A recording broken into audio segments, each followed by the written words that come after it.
자, 5학년 사회 수업 시작하도록 하겠습니다. 우리 지난 시간에 조선 후기에 나타난 사회 문제, 또 그 사회 문제를 해결하기 위한 다양한 방법들 알아봤는데요. 이번 시간에는 서민 문화, 그러니까 조선 후기에 나타나는 서민 문화의 발달과 그 서민 문화에 나타난 사람들의 생활 모습을 좀 살펴보도록 하겠습니다. 자, 양난 이후 조선 후기 사회는 토지, 인구, 재정 등 심각한 사회 문제를 안고 있었죠. 이를 극복하기 위해 토지조사와 인구조사 등을 시행을 하고 밭작물의 재배를 권장하면서 모내기법을 도입하는 등 또 대동법을 시행해서 세금 부담을 줄여주는 등의 노력을 했습니다. 그리고 그 결과 다양한 작물이 증가하였으며 그에 따라 상업이 등장하고 시장이 형성되며 화폐가 유통이 되기도 하고 천시받던, 원래 산웅공상이라고 해서 장사꾼들이 굉장히 천시를 받았었는데 상인들이 등장을 하기 시작을 하죠.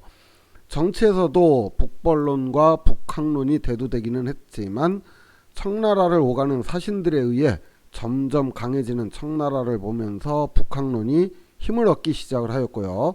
자연스럽게 청나라를 통해 서양의 문물들이 조선에 유입이 되면서 성리학의 실용성과 중국 중심 세계관에 대해 의문이 나타나기 시작을 했고, 이는 자연스럽게 새로운 실용적인 학문인 실학과 서학이라고 불리던 천주교의 등장을 불러왔습니다. 물론 여전히 사회 문제는 나타나고 있었어요.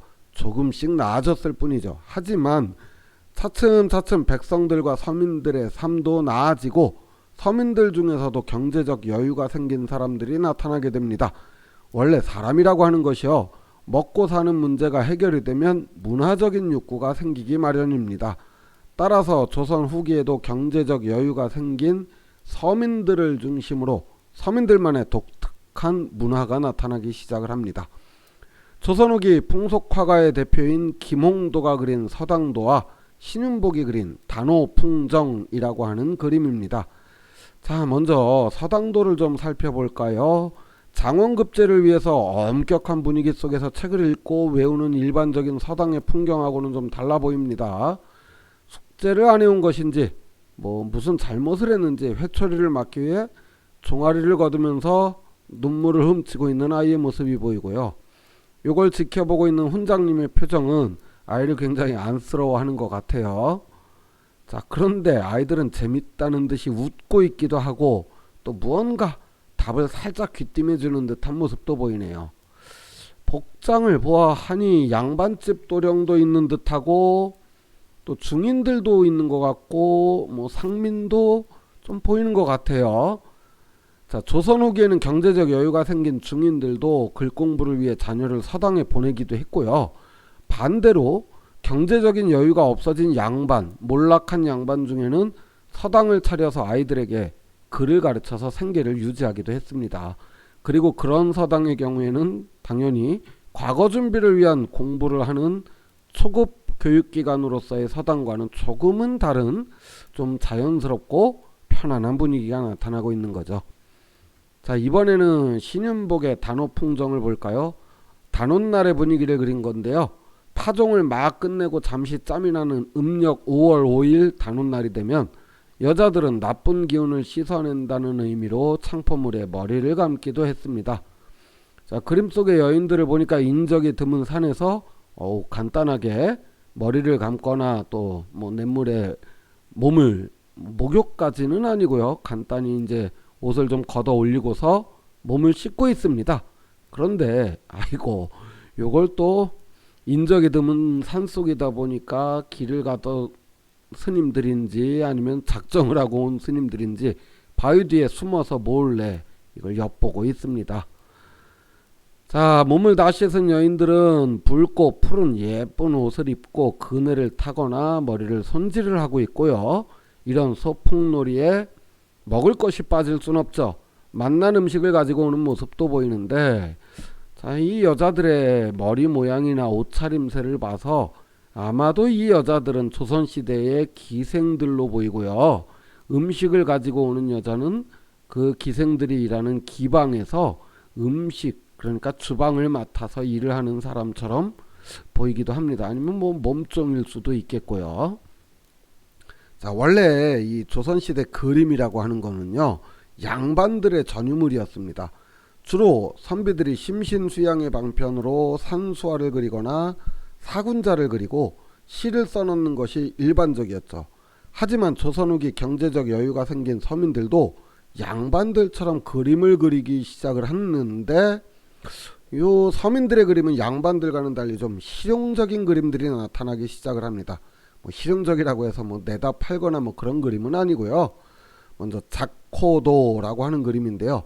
나쁜 귀신을 몰아낸다고 믿은 호랑이나 반가운 소식을 전해주는 까치를 그려놓는 주술적인 의미의 실용성입니다. 자, 이런 그림들을 그려서 뭐 집안에다가 장식을 하기도 하고요. 또 양반들처럼 멋들어지게 글씨를 쓸 수는 없고 하니까, 자, 장수를 상징하는 목숨 숫자와 복을 상징하는 복복자, 이런 것들을 여러 번 또 그림 그리듯이 써내려가는 백수백복도라고 하는 그림입니다. 이런 문자 그림도 나타나고요. 또 이건 양반이죠. 신사임당이 그린 초충도인데요.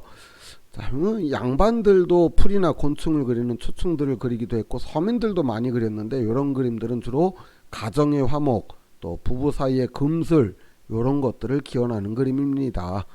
또 복이나 장수를 나타내는 글자를 그림과 어우러지게 그리는 문자도라고 하는 그림 형태도 나타나게 되었죠. 탈로리아 마당극은 대표적인 서민들의 문화 컨텐츠라고 할 수 있어요. 내용은 주로 양반들이나 승려들을 비꼬는 내용이 많았고요. 놀이패라고 불리는 사람들이 풍자와 해악을 담아 시장 등에서 공연을 하는 일종의 연극과 같은 개념이라고 볼 수 있습니다. 조선 후기 한글이 서민들 사이에서 널리 보급이 되면서 한글로 된 소설이 등장하기도 했는데요. 대표적인 것이 허균이 쓴 홍길동전입니다. 사실 이 홍길동은 이렇게 뭐 멋있는 의적은 아니에요. 원래 이 홍길동이라는 사람은 연산군 시절에 굉장히 악명 높았던 사기꾼이자 도적이었는데, 이 사람은 정삼품에 해당하는 당상관을 사칭하면서 주로 관가에 들어가 행패를 부리고 돈을 벌었다고 해요.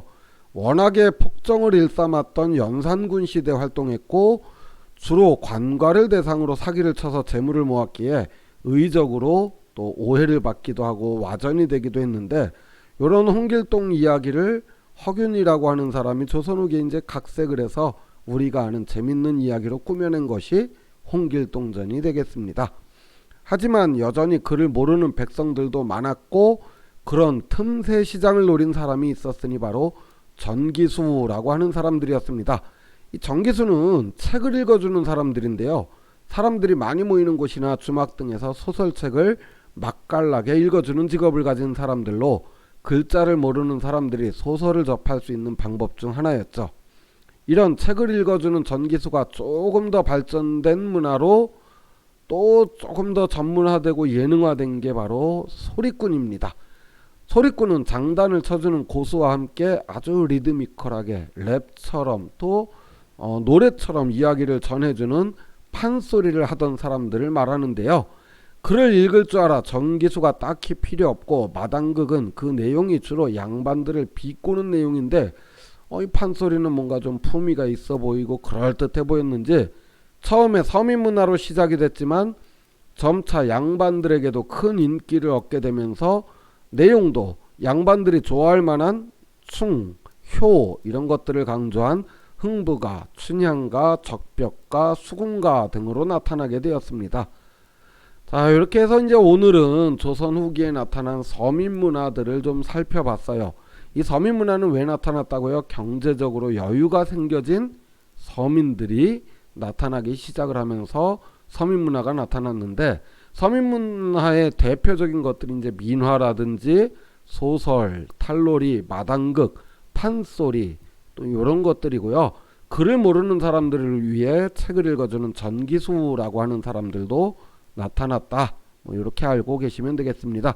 우리 다음 시간은 이제 조선 후기 흥선대원군의 개혁 정치에 대해서 알아보도록 하겠습니다. 오늘 수업 여기서 마칠게요. 수고하셨습니다. 안녕.